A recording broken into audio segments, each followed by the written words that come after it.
រឿងព្រះពុទ្ធនិងនាគ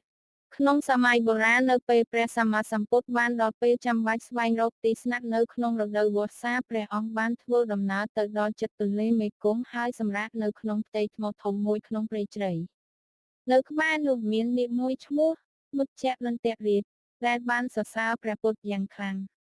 នាគមុច្ចលន្តរាជគង់នៅក្នុងទន្លេហើយធ្លាប់បានឮពីព្រះធម៌ដ៏អស្ចារ្យពេលបានឃើញព្រះសម្មាសម្ពុទ្ធសម្រាកនៅទីនោះនាគមានចិត្តរីករាយហើយសម្រេចថានឹងអភិរក្សព្រះអង្គពេលនោះភ្លៀងធ្លាក់យ៉ាងខ្លាំងទឹកជំនន់និងខ្យល់ឡើងខ្លាំង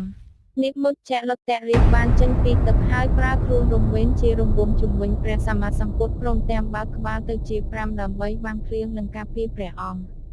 ពេលភ្លៀងឈប់នាគបានបំភាយសារីររបស់ខ្លួនទៅជាមនុស្សហើយបានអ្នកមានសក្ការព្រះសម្មាសម្ពុទ្ធព្រះអង្គបានប្រកាន់ថាព្រះធម៌អាចធ្វើឲ្យសត្វទាំងអស់ក្លាយជាមនុស្សដោយចិត្តនិងការជឿជាក់ព្រះអង្គបានធ្វើអាថ៌កំបាំងឲ្យនាគនោះនឹងបង្ហាញការបង្ហាត់ផ្លូវធម៌នាគបានក្លាយជាអ្នកព្យាករកតីមានទំនួលខុសត្រូវនិងបានបន្តការជឿសុចរិតលើព្រះធម៌រហូតដល់អាយុចាស់និយមន័យរឿងនេះបង្ហាញពីការគោរពនិងចិត្តស្មោះត្រង់របស់សត្វនាគចំពោះព្រះពុទ្ធនិងបង្ហាញពីធម៌ពលនៃព្រះធម៌ដែលអាចផ្លាស់ប្ដូររស័ព្ទឲ្យកាន់តែខ្ពង់ខ្ពស់ក្នុងចិត្តនិងសីលធម៌